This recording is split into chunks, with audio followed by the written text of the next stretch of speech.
Hello YouTubers and fellow hams. Well, we've got a new repair job. Local ham brought me this Yaesu FT707 and it has a very intermittent problem. And intermittent problems are the most annoying. Especially this one. Now, his problem is occasionally when he comes out of transmit it does not come back into receive. The receive is dead and he has to click it a few more times and then it starts working. Very occasionally.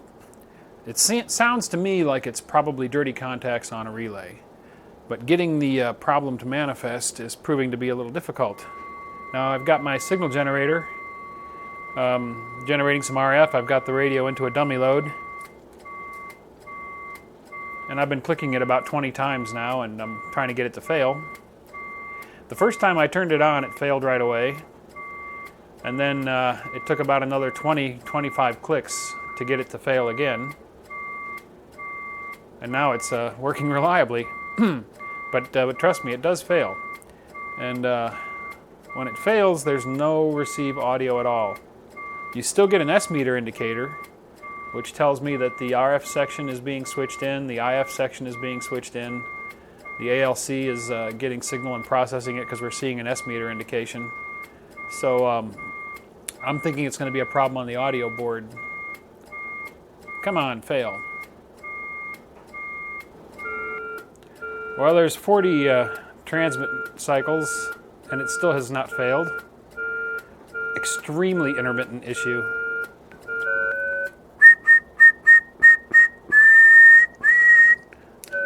Well, it's putting out about 120 watts. Wait a minute. Yep, about 120 watts.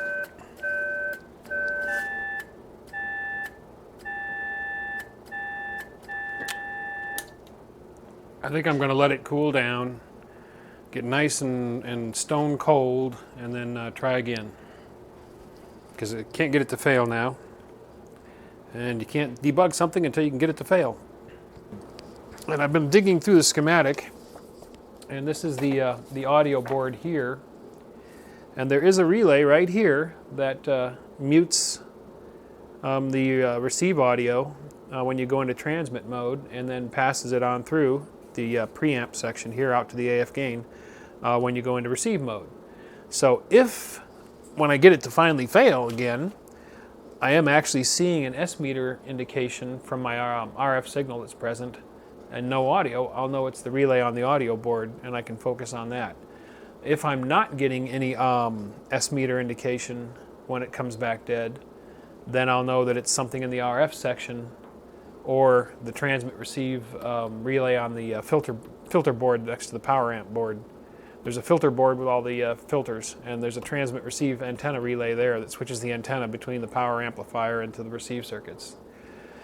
So it's probably going to be one of those two relays. I just need to get it to fail so I can figure out which one. And unfortunately,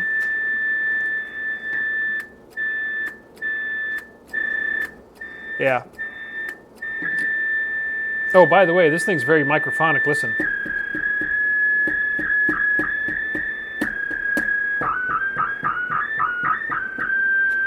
Does not like vibration.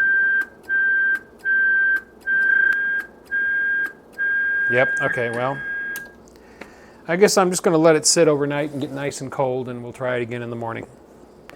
Well, it's the next morning, and I've been sitting here clicking it for, well, 200 and some times now, and I can't make it fail. Comes back in to receive just fine every single time.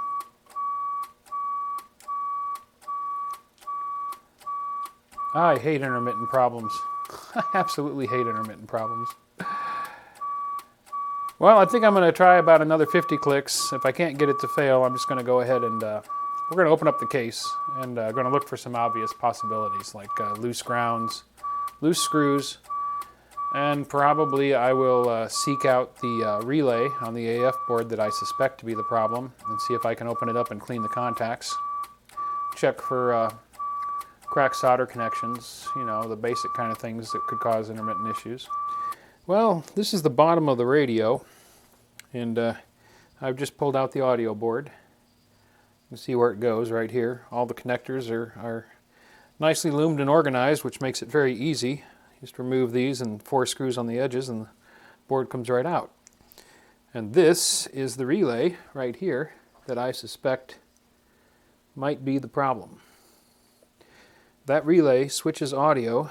When you're in receive mode, it sends it through this transistor over here, these transistors over here, which are an audio preamp, I think, and it runs out through a connector to the audio gain, AF gain control on the front panel.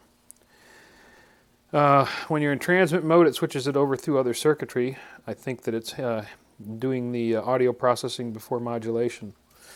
So I suspect that this relay has dirty contacts and might not be firing in, or might not be making contact from time to time when it releases. So I'm going to get the desoldering iron out. This does have a removable cover. It's very tiny. I'm not going to try to clean the contacts with it on the board. I'm going to desolder it from the board. It's just 6 connections right there, 6 pins, so it'll be pretty easy to get out of here. And then we will clean its contacts and put it back in. The TS440 that I have had very thin solder on the wave soldering, and it was a lot of cracked solder connections. This looks pretty good. Each of those solder points is a nice clean pyramid. Yeah, this is really clean. So Yaesu, they do a good job. There's a few patches, you know. I mean, here's a patch wire here, and you look at this side, and you've got all kinds of wires running across the board where maybe they just ran out of room to route traces, and they patched it in that way. But yeah, it's packed pretty tight on this board. There's a lot of circuitry here, a lot of circuitry. You got all kinds of filtering going on here, different filters for different bands. These look like crystal sockets where you could probably put in an optional filter units. Yeah, pretty neat old board. So anyway, that's where I'm at. I'm going to desolder this relay. Going to pull it out. Well, where is it? Yeah, right here. Going to desolder this relay, pull it out, clean its contacts, put it back in, inspect the rest of the board, and reassemble it. I think that's going to solve the problem. Well, there it is. Teeny tiny little relay. I already got the cover off. The cover pops right off, as in most of these. Boy, this is really going to be difficult to show on camera because this is so tiny. But there's the contacts. Now looking at them under a magnifying lens with a lot of light, and I can see little bitty marks, you know, where they've been making contact and breaking. So I'm going to clean the contacts. Now how are you going to clean the contacts on such a small relay? Well, I'm going to take the tip of my razor knife. I'm going to spray a little contact cleaner on it. I'm going to get it in between the contacts and just work it back and forth.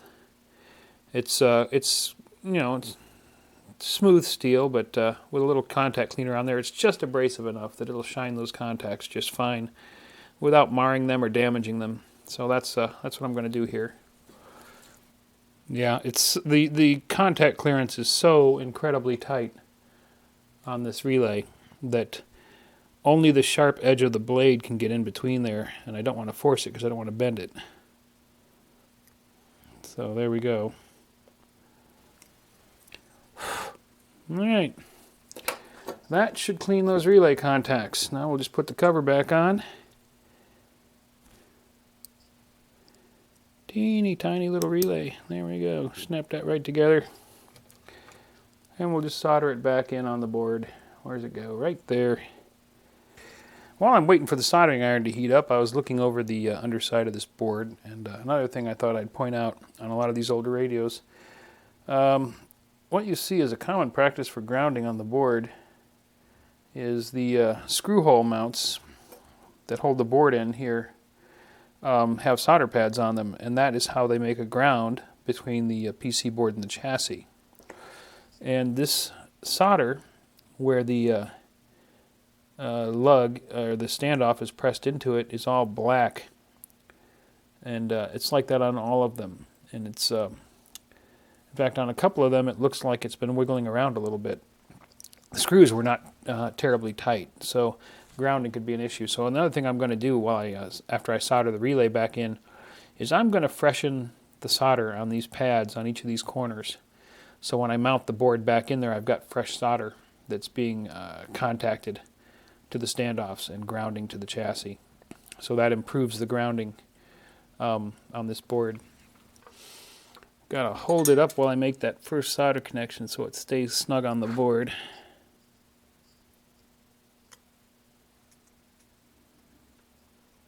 Just enough solder to hold it. Okay.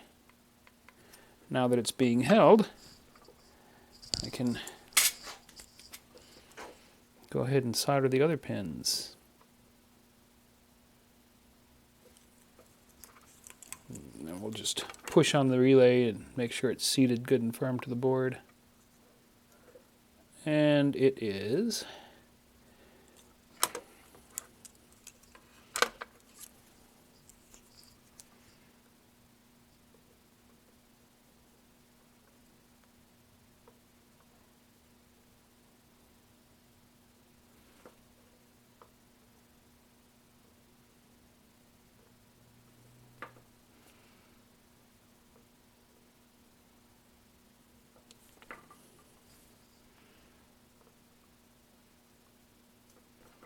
Alright, relay's back in. Now we'll just freshen up these solder pads.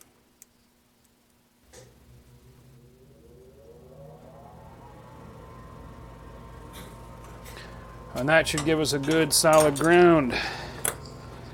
Okay, relay's back in. Let's put the board back in.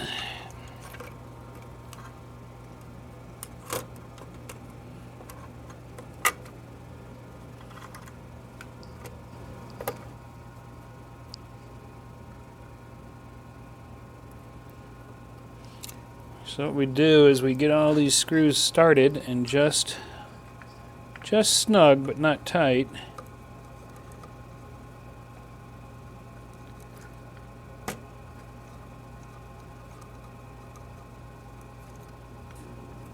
Why doesn't that one want to start?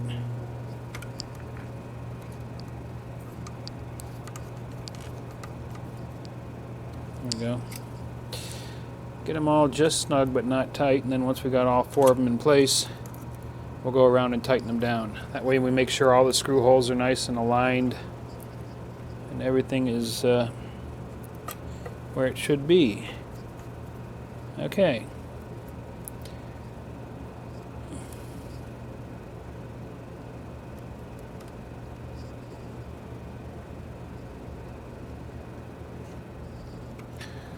There we go. Tighten that one down.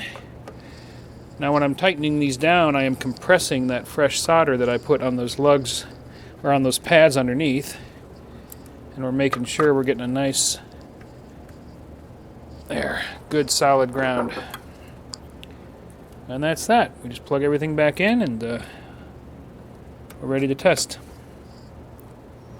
Okay, got the bottom cover back on, the AF board reinstalled. I just hooked her up. Let's power it up and okay, I hear a hiss. Let me turn on the RF generator. Yep, we're receiving. By the way, this knob, the VFO knob, was making a scratching noise when you would tune it. It was a little bit stiff, so I went ahead and loosened the screws. It was just brushing against that inner ring. So I loosened the screws and I moved it about 1 millimeter out, and it's nice and smooth now. I always pay attention to little details like that when I work on a radio. I like to give it back to them with little things that they weren't even really consciously aware was wrong fixed, and that way people get a better impression. They're happier. Anywho, let's see. We're receiving.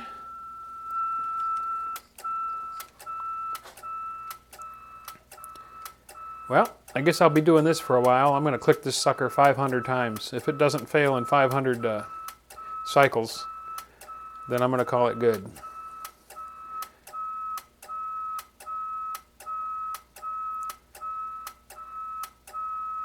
By the way, I've already checked power output. I've got it into a dummy load at the moment.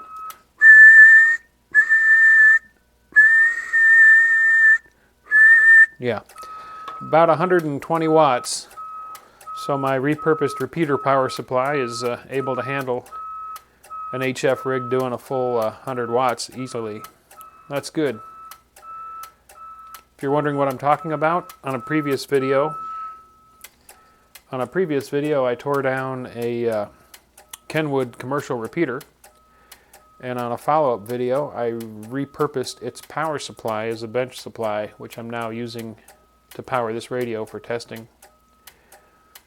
Anyway, there's 60 clicks. I'm going to keep on clicking until I hit 500, and if it doesn't fail, I'm going to call the owner and say, well, come get it.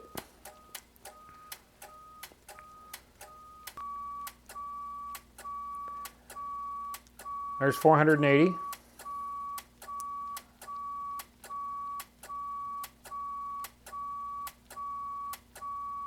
$490.